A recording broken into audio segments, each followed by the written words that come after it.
Headbanging again. Still upset that it takes you 5 times of pressing record to then actually get us into an intro. Like, I'm already over it by now. Welcome back to the Impod. The what? No, don't you get rid of it. Welcome back to the Imposter podcast. Why are you going to press record? Why? You almost. They're both red. Choked. They're both red. I know they are. There's a lot of hands going on here. God. Well, today, here we are. We're going to do a debrief from the Andrew Huberman live event, the Brain Body Contract.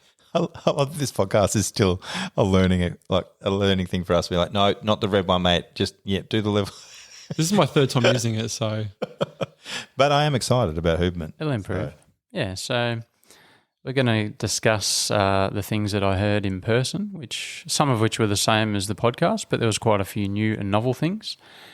And a great way to learn anything is to teach it to other people or to do a teach back. So that's what we're going to do today. I'm going to talk about the things that he went over and hopefully you guys have some questions and you can interact. Yeah, I think for me, Huberman first came to light through Joe Rogan, right? He's very popular. And then you get that exposure to someone and then you start going deep diving on them a little bit more. If I knew he was coming to town, I probably would have bought a ticket. I just didn't know. But I feel like Huberman he's on our level of what we're trying to push, but he's got that scientific background to really justify why he would recommend something, and he can back it up with facts and science, which is really, really cool because obviously we do things and anecdotally we know, oh yeah, that really worked for me, but we don't know why. And he's the guy that explains the why around why it works. It's funny. I actually didn't hear him until I saw him on Cam Haines. Mm. And I didn't even know he was a doctor until I literally saw the handout that you had. But it was interesting to say, I knew you were mad for him. And by you, I mean Fedora. I knew you were mad for him. And then when Al was like, guess what I'm doing tonight? I was like, oh, this is so good. Yeah, what a coincidence. Fedora's going to be so upset he's not going. So what I think is really cool is that something podcasts and YouTube have given us is like 3 Neanderthals like us would never have had a way to listen to a Stanford professor. He's one of the world's leading experts on neuroscience and ophthalmology, and to have him. But he was quite a degenerate. He was a skateboarder, a drug user. He had all these issues growing up, but he had one sort of person that pointed him in a positive direction. So he's very relatable and has, great delivery for our sort of generation. So. And for a scientist, the scientist you think of the nerd, but he's very much not the case. He's into the gym and all that kind of stuff. So he's really somebody that you can identify with more than if you're that way inclined. It's someone like what we as first responders and people with military background identify more with generally. And most scientists wouldn't get 5,000 people in Melbourne in an auditorium on a Saturday night just listening intently to what he has to say. It's when I saw him on Cam Haines, so he's a rig.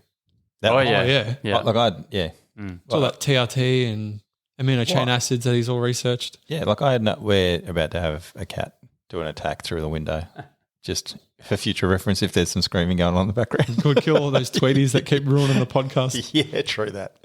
But yeah, that was interesting to see him because he's obviously you get a lot of people that say things but that don't actually put it into practice, and then to see a doctor who's speaking about all these things, and then you see him as an absolute unit, because there's a lot of times there's education and then there's actual practicality. I mean, it's like when you go to a personal trainer and you go in there and it's like, is there some wormy little dude there and he's trying to tell you how to bench press? May have 14 degrees in how to bench press, but you're not going to go to him because you don't believe him. Yeah, the credibility goes a long way.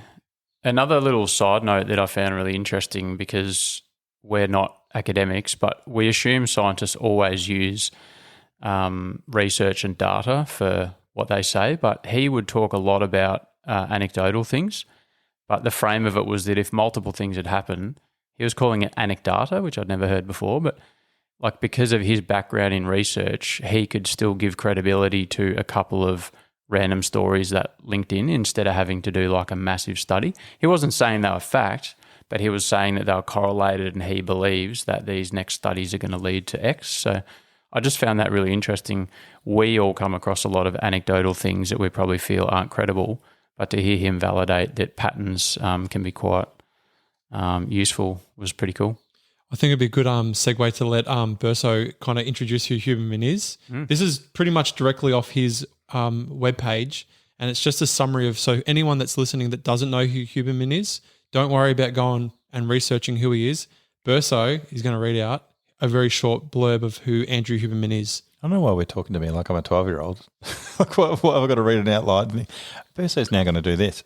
Is this just because I don't know who he is or what? Anyway, Dr. Andrew Huberman is a neuroscientist and tenured professor in the Department of Neurobiology. I get it because it's got big words and I can't say them. I get it. He has made numerous significant contributions to the field of brain development, brain function, and neural plasticity, which is the ability of our nervous system to rewire and learn new behaviours, skills, and cognitive functioning. Dr. Huberman has an industry-leading podcast which focuses on physical and mental health, fitness, and healthy living practices to improve your overall well-being. I dare say I could use some grammar better there at the end. There was not even a comma in that. There's not even a full stop at the end. Yeah, I had it on my phone. I passed it over to Berso for a full-on hospital pass. Yeah, but I mean, practically he just focuses on little life hacks, things that get you some rhythm and routine and good habits. And so, yeah, if you guys are happy, I'll step through some of those and we'll see what you guys think or what questions you had. I mean, that certainly makes sense of why he's a unit then. He is obviously in the world of fitness and stuff as well.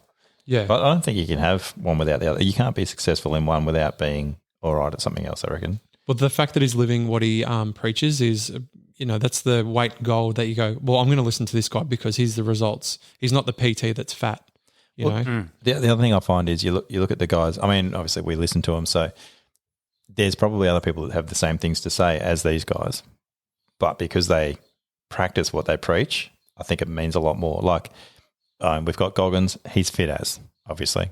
Nobody's going to question that. Happy to listen to him. Jocko, fit, older dude, has been there, has got the war stories. Yeah, Huberman's obviously a unit. What's his name? Joe Rogan. He's also a unit. Like all these guys that preach all these things are actually putting them in motion. So even though they're older blokes, they're still blokes that kick our ass. And they're plus 40, yeah? All of those guys are not, spring chickens. They're wise and they've looked back on their lives and they've got this kind of, and they're using these hacks that you speak about to get better and to maintain their physical and mental health up into their 40s and probably even longer. But anyway, let's go into the Brain Body Contract by Andrew Huberman. Well, you've given me a good segue there. And so I'll jump onto the mental health part, which he talked about. And it's a frame I've never heard for this before in this manner, but he talked about mental health being agency and gratitude. So if you think about that, if you have things in your life that you feel on top of, that you have some control or some input in, that's one integral component to having balanced mental health. And the other part is gratitude. Now, gratitude is a word that I've struggled with a little bit. It's one of those sort of cringe things for me as well. But through some other programs, I've delved into that quite a bit. And really, I just try to think of it now as like identify a few moments in your day that went well, that you were grateful for. And even if you've had a shit day, if you actually sit down and try to write 3 things you're grateful for, it's super easy. So today's very easy because I got to sit down with 2 good friends and do a podcast. I got to go out and shop for some plants and I got to work in the garden this morning. So no matter what else happens, there's 3 little things that I can take from today that were good. And if I pair those with having some agency, so I'm sitting down here getting to have my input into this conversation, same thing, I got to decide what was happening in my garden this morning. So today is a good mental health day. And it's pretty intuitive, but I've never thought of it that way, that I had some agency and some gratitude today. So I'm pretty well balanced.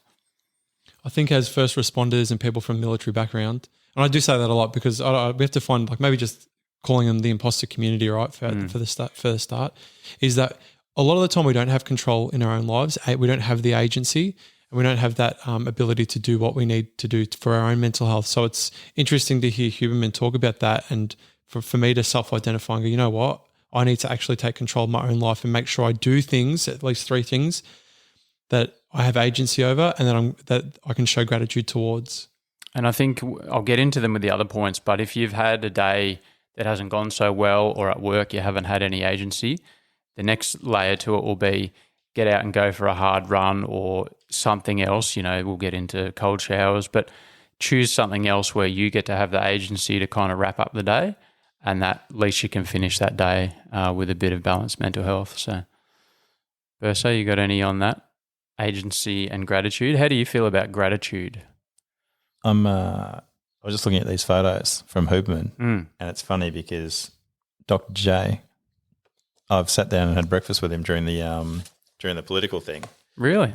So there's top left-hand side there. Dr. J and Huberman are doing a little podcast on there because he did like the Great Barrington Report and stuff. And I was on Discernible, who also brought Jay out to the city. And I'm like, this is going real So full. you're saying Jay is going to be on the Imposter podcast? Because you've got I'd suggest I could probably get Jay easier than I can get Huberman. But my point is, it's like I've literally sat here and I'm here sitting here being Huberman at the moment, getting a podcast done with two lads. And I've also sat and had breakfast with Dr. J, who, although he's an no big deal. Well, I mean, it's funny because he's a genius doctor bloke I'm pretty sure he's from Stanford as well. And it's just funny having a breakfast with him, and he sat down and spoke to me at breakfast and was interested in what I had to say. Like, that was a massive imposter moment for me, sitting down there trying to be the Prime Minister or whatever it was, listening to him speak. And he was interested because I was talking to him about how kids were, crying and doing whatever else it is, and kids killing themselves at 11 and all those sorts of things. And he was like, this is why I do what I'm doing. But it's just funny to come full circle and see him on there and us just sitting around in the kitchen doing exactly what Huberman and Jay are doing, but obviously millions listening to them. And then it's just like, well, who's to say we don't end up like that? But it's just funny being able to do that, because there's plenty of people that wouldn't have the access to other mates who are actually happy to sit down and do a podcast, and also just the equipment to be able to do it. And it's funny I don't know other people that would be happy to jump on and do a podcast, because it is still it is quite, it's pushing the envelope. It's nervous. It's all sorts of stuff. Putting yourself out there, recorded, there forever. It's a lot of gratitude for the lads. So that's a long-winded way to say that you show agency and gratitude to answer Al's question. Well, gratitude for the boys in the room. Oh, yeah. Gratitude for the boys. No. Oh, my God. Neither of them. You did. You gave another good segue, Terrible. actually. A two-part segue. So something Huberman always talks about is encouraging people to podcast, just to, again, try something and get it out there. But if you're familiar with Huberman, you'll no doubt be familiar with Lex Fridman as well, who's actually the person that started Andrew Huberman podcasting. And Lex Fridman gave him a challenge, something he had to tick off during the live event, which he stole that idea from us. So we'll have to make sure we get credit. That's because we started this years ago. Yeah. But he made Andrew Huberman take some live questions from members of the crowd, which is something he said he'd never done before because it makes him very nervous. So that was pretty interesting, that his friend, who firstly made him accountable to do podcasting in the first place, also then gave him another layer in the live shows to put himself out there and really have to answer questions on the fly, which was pretty cool. I think it shows that we're onto something as well. Like, the challenge is it's not just us thinking about it. You've got two really smart guys doing the exact same thing we are. So if they would sit down with us, they'd probably think we're the best blokes going around. Oh, definitely. And when I email them, that'll be what we go with. The thing that I find funny too is that people hear challenge and they're like, oh, you're going to do a 100K run. And you're like, well, no, because some people, that's not a challenge. It's like go and do a maths competition, but oh my God, that's not something I want to do. Enter a chess competition. Like, you're going to get smoked. We know this. But it's not actually, it doesn't cost you any money. It's not hard. It's something you're not used to. It's challenging yourself to get out of it. If you continue to challenge yourself that's obviously how athletes do it. They're like, you want to get faster and faster at your 100-meter time. That's fine. But somebody who can run, like Usain Bolt, you're like, mate, I dare you to take up violin. He's like, what? Speed violin. Yeah, it's like, cool, mate, I get it. You're 100 meters, you are at no point concerned about anybody else catching you. Like over 100 meters, you're like, this is my jam, this is what I do. Can you play violin in front of a crowd? And it's like, because he's used to crowds, but that's what he's good at, is him performing in front of crowds when he's good at stuff. Do something you're not good at and do it in front of a crowd, see what happens. Well, it's almost like you've been reading my notes. Oh, because here we go. The very reason that Lex challenged Huberman is because of something Huberman talks about. And so I have to get the terms right. But so you can increase your willpower by leaning into challenges that you don't want to do. And the area of the brain is called I think the anterior mid-singular cortex. But that doesn't really matter. But It just rolls off your tongue. yeah, it's a very long-winded word. But so increase your willpower by leaning into challenges you don't want to do. And this also is one of the key things they talk about with life longevity. So people that live a long life have put themselves out there and done lots of, not challenges per se, but challenging things. So again, this goes back to the simple example of the cold shower. So that's something I actually do quite a lot. But that initial step under the shower, it takes a moment to do that.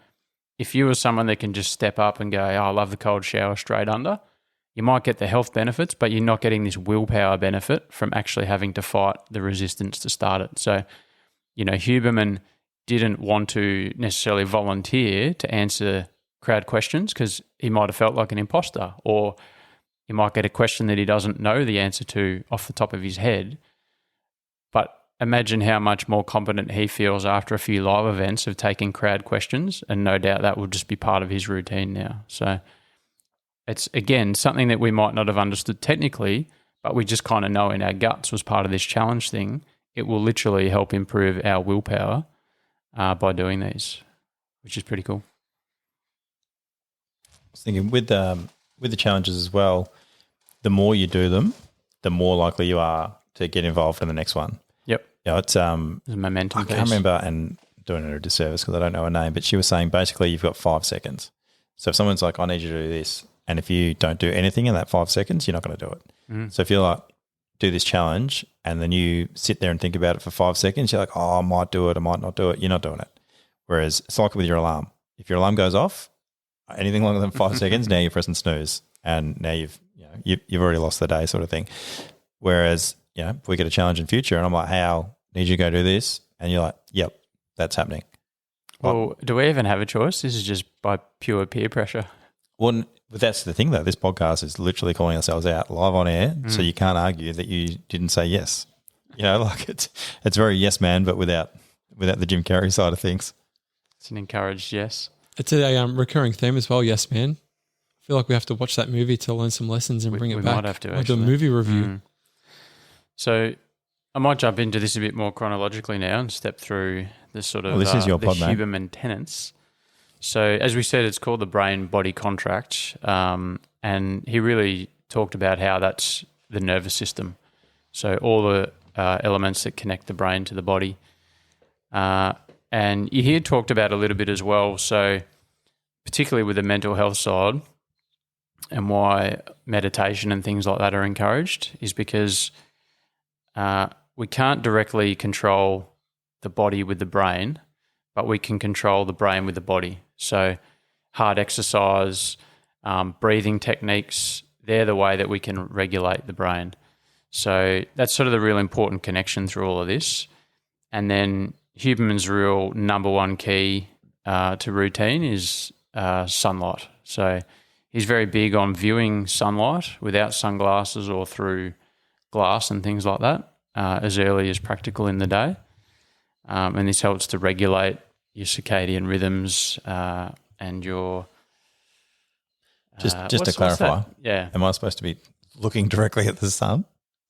Well, no, it's Because I'm like, that doesn't sound healthy. that's probably quite dangerous. No, Yeah. it's just to get the If that was me tomorrow, I'm like, hey, Al, I can't say. Just the heads different up. components of light. So great question. No, but to go out for a walk and just have the atmosphere lit. And then he talks about if it's overcast, you want to just be outside for another 10 minutes or so till that sort of actually takes effect.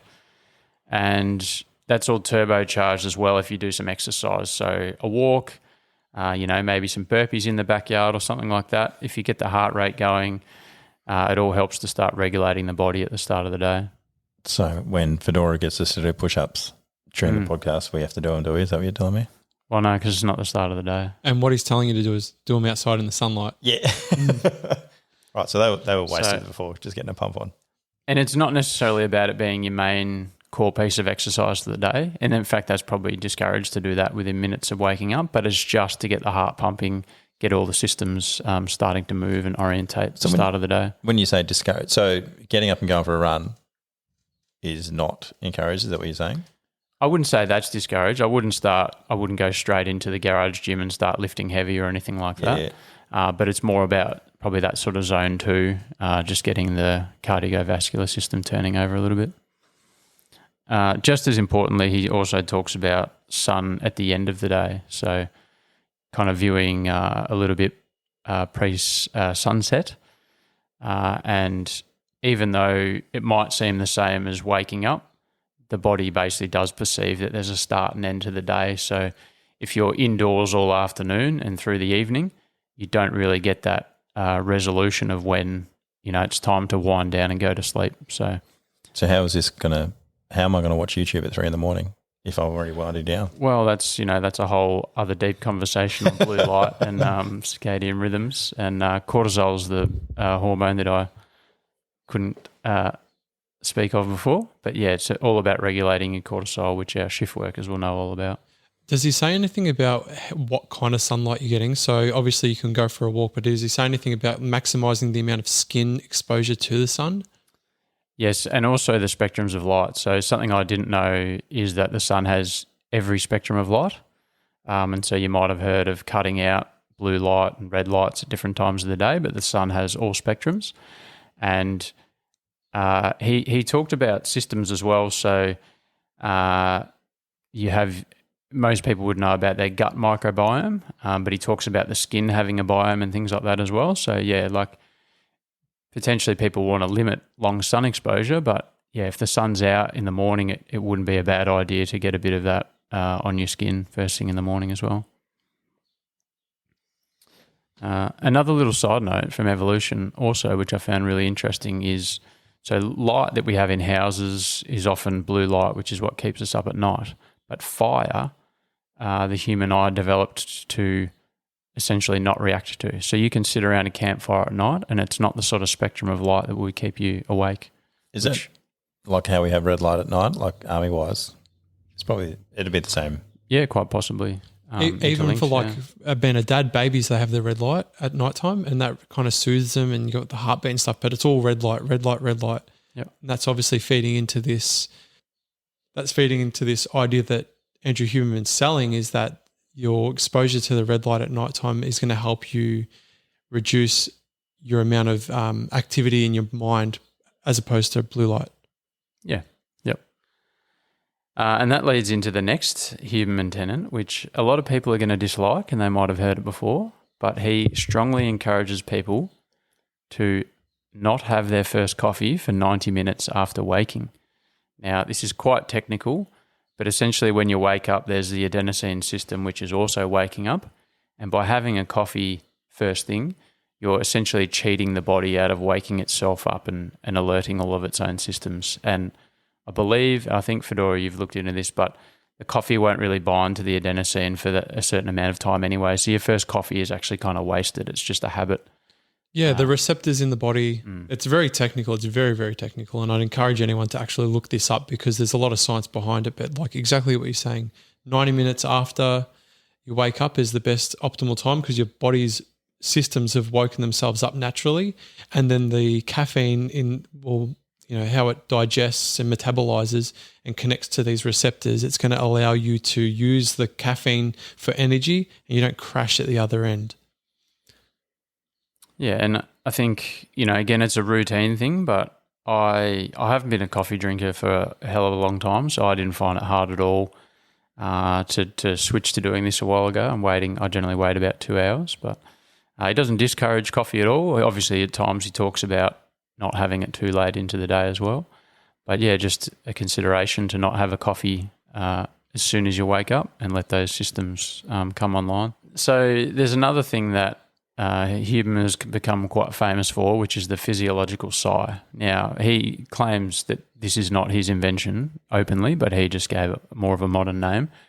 And you might have heard of this, but essentially it's 2 quick breaths in and then 2 quick breaths in through the nose and then a long, slow breath out through the mouth.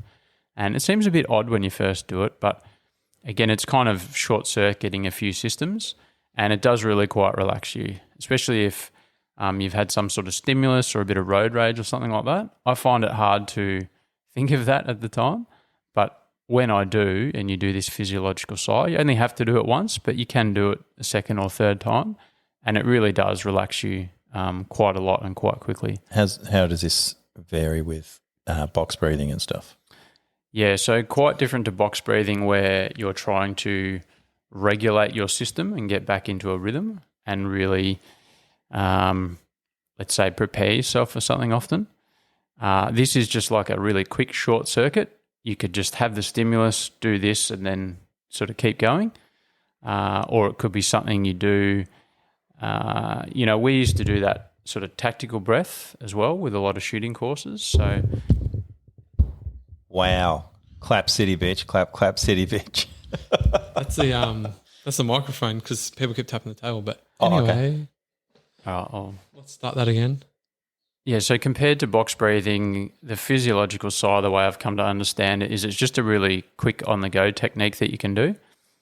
And, some of us, we've used the tactical breath or whatever you want to call it in shooting training, where it's just like as you prepare to be the one doing the thing, you take that big breath in and breath out, and then you're a little bit more primed for the performance you're about to do. So it's just a bit of a double hack. He talks about as well the 2 quick breaths in actually puff up all the little sacs in the lungs and that sort of thing.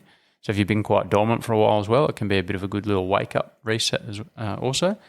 It's funny because this sort of adds a bit of value to Tony Robbins, where he gets you up and about doing whatever, but he gets you doing your breathing, but he's not saying that's why you're doing it. Yep. He's literally getting you up, get your heartbeat, get the blood going. Expel some carbon dioxide. Yeah, because you're going to do breathing if you get up and do it without saying it. So it's interesting again seeing, because we obviously binge watch motivational / talkers about things, and they all seem to say similar things, but I like that Huberman's actually explaining why physiologically it happens.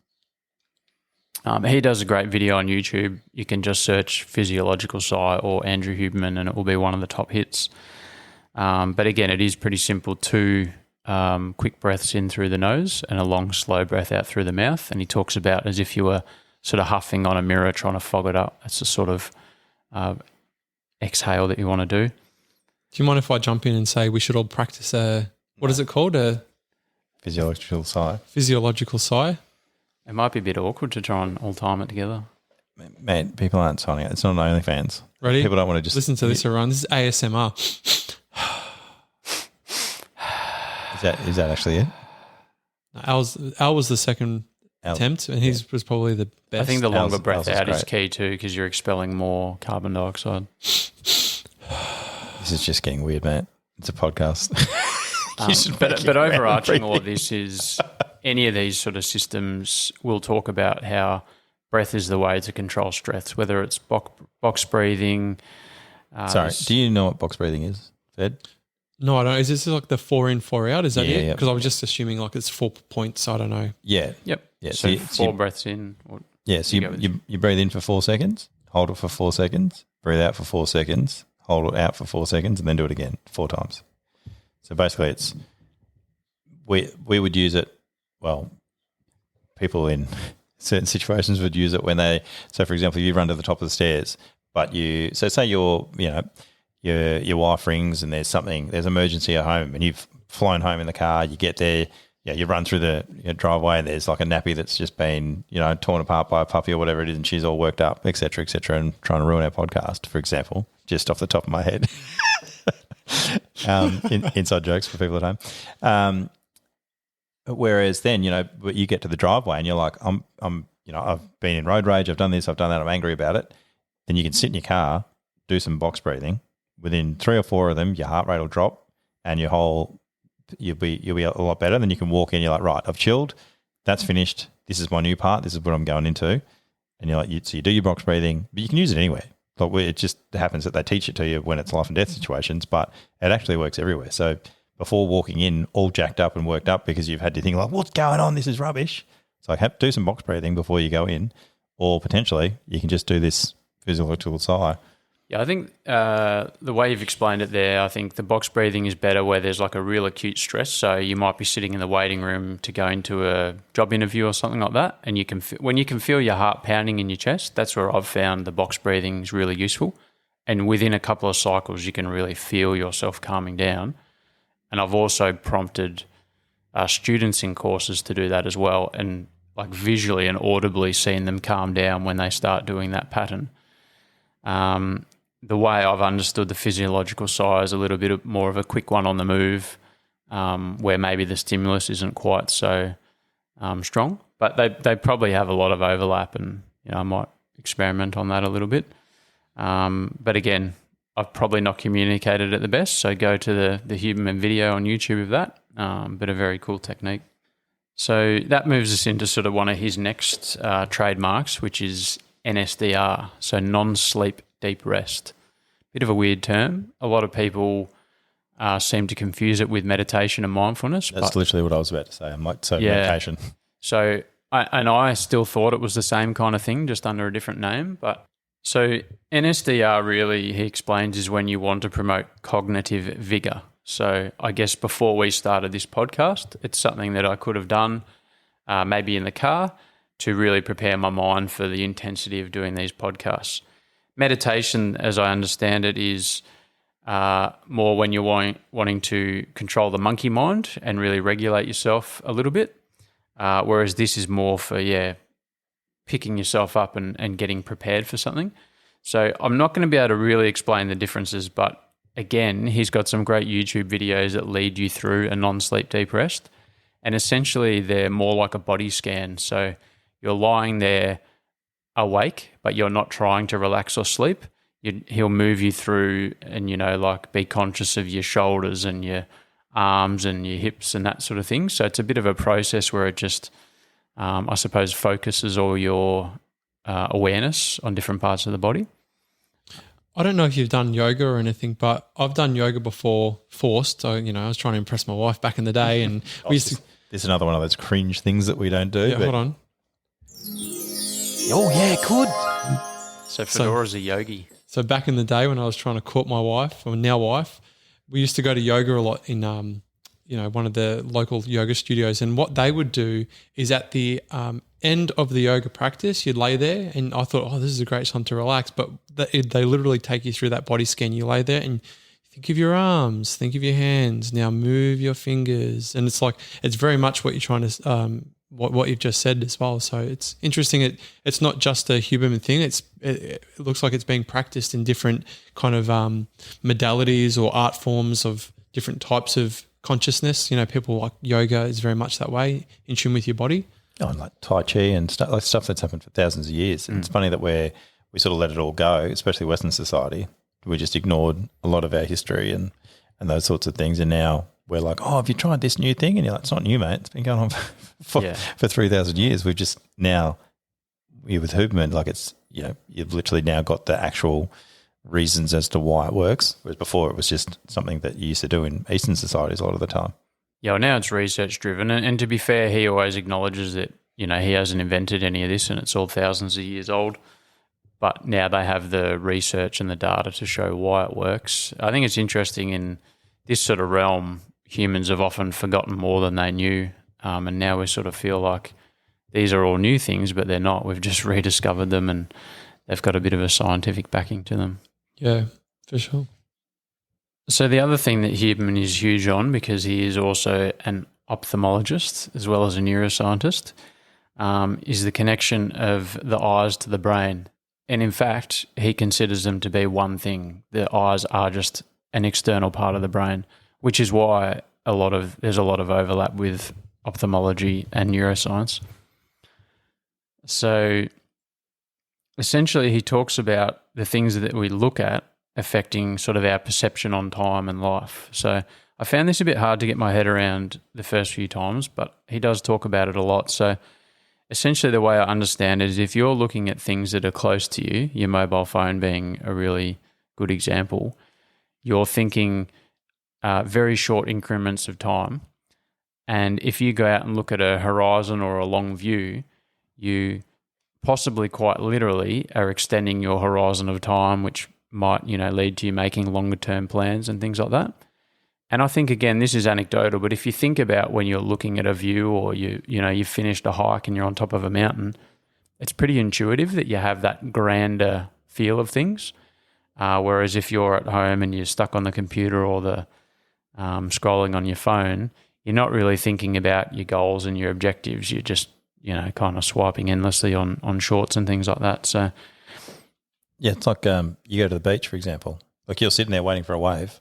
The things you're thinking about aren't generally what's going to happen in the next 2 minutes. Like you literally sit there pondering. Like you'll have you go out the back and you're sitting there waiting for a wave. A lot of the times you'll have some pretty deep conversations with people when you're sitting out there doing whatever, because you're in your flow state, you're doing whatever, and then you're obviously ready if the wave turns up to do whatever. But it's definitely a different situation when you can see out across, even just looking out rather than looking at the beach.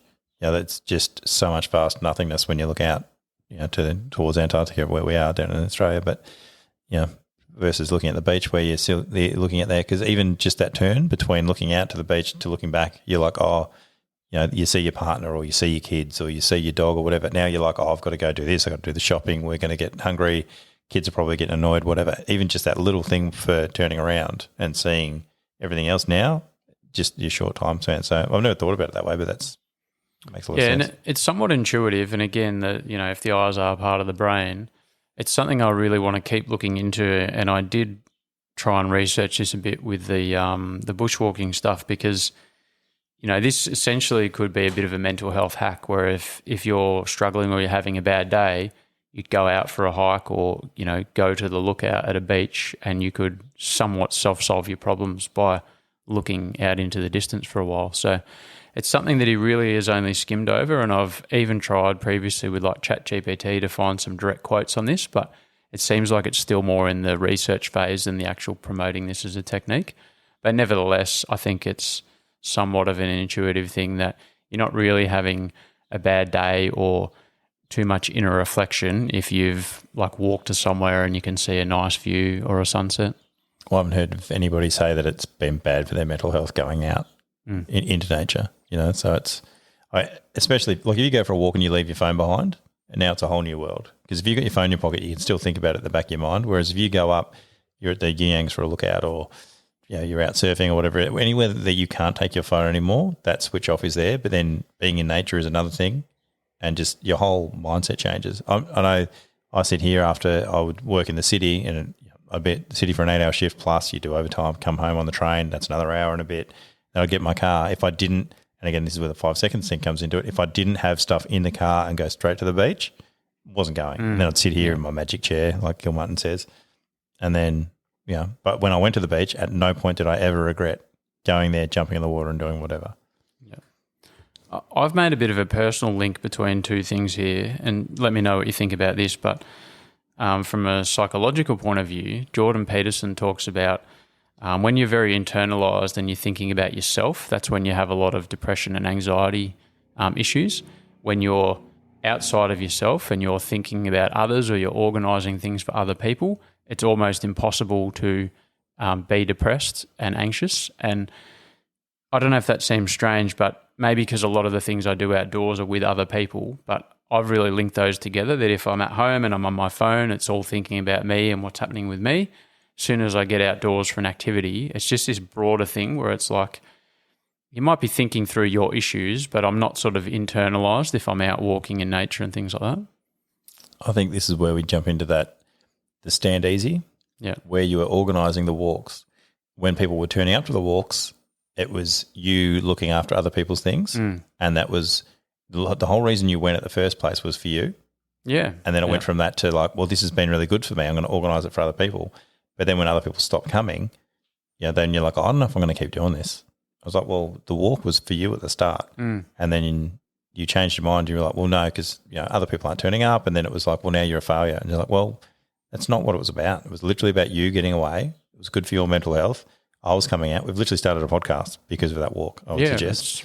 So, but the thing is now we can go to like-minded people who want to help themselves, and if we helping them help themselves, that's amazing. But people had to make the effort to come to that walk, and when they stopped doing it, you felt like well, I mean, I'm talking for you now, but it seemed like you felt like that was your fault, like you weren't doing enough, or for some reason they didn't want to come because of something you were doing or whatever else it was. Whereas to start off with, and then I said to you, I said, well, how about we don't make it about the walk? We just go for a walk, you and me, and we just talk. And then your whole mindset was different. You're like, oh, yeah, okay, I'm actually happy to just go for a walk. It was the organising and trying to do stuff that got you in your own head, whereas when we got there and we just started walking, you never had any issues. That's true. Yeah, so there's a few concepts about how vision close up and viewing things far away. We might get some research soon that shows how they affect our views on the world. So I want to reiterate that, again, this is just my teach back, so I will have made a lot of mistakes in definitions and explanations here, but something that I think is quite novel is the Huberman Lab team have developed an AI tool on their website. So it's something I'm going to play with as well, but you can essentially search any term, whether we've talked about it or just something you want to know, and they were saying their AI tool is pretty good at pulling out the direct quotes and sections that you want to read up on. So again, I have all these concepts now that I want to rehash, so I'll be having a play with that website and actually going to the source as opposed to sort of stumbling around the things that I remember. So if you were going to summarise, what were your major takeaways that you're thinking you'll probably incorporate now, or at least try to incorporate, and what realistically you're actually going to incorporate? Well, I think that's a good segue to jump into the challenge that I'm about to propose, because that's the essentially what I will do for myself as well. I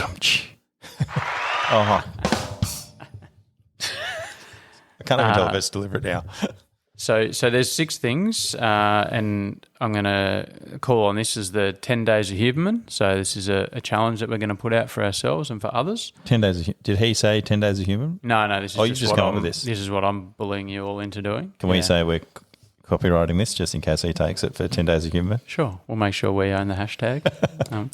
So 10 days of Huberman. So you'll get up, try to get up around dawn, but as soon as you do get up, you're going to get outside and view sunlight, and you're going to do some exercise, a light walk or just a few push-ups or something in the backyard. You're then going to abstain from having coffee for 90 minutes, and then you can enjoy I take it this includes Savvies and pre-workout? Or any caffeinated drinks. Yep. So I don't know what category nootropics fall into, but let's say you avoid that. There's 100 grams. This, 100 milligrams of caffeine in that. Okay. You'll be avoiding that for 90 minutes at least. Then you're going to practice the physiological sigh a couple of times a day. Now, it's probably going to be too hard to remember to use this if anything overstresses you a little bit, but it's still quite useful just to do a couple through the day to chill yourself out. So a couple of physiological sighs. You saying that makes me want to do one of the sighs. You haven't done one yet on air. Go on, give us one live. Yeah, not bad. Room for improvement, but that's a good start. I don't know that I feel any better, but I'll get back to you. So the 4th thing is going to be some non-sleep deep rest. So you're going to utilise YouTube and follow Huberman doing this. So you'll just need to set aside about 20 minutes somewhere in your day to do that, the NSDR. And then we're all going to practice one willpower activity each day. So one little thing. So it can be the same thing for all 10 days. So if you choose to do the cold shower, so be it. If the act of going to the gym or something like that is very challenging for you, then just do something that you would normally have a little bit of a resistant feeling toward doing each day.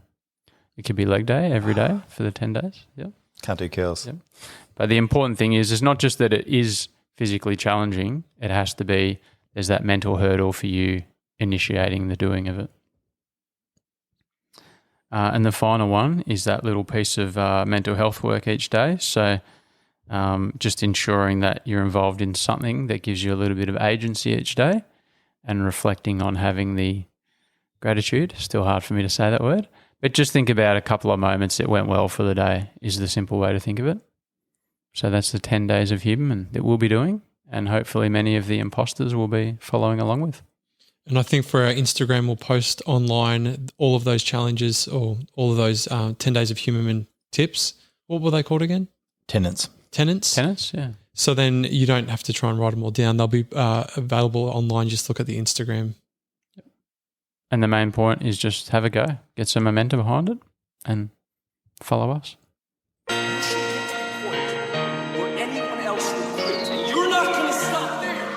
Just do it. What's the worst that's going to happen? Just do it. Simple.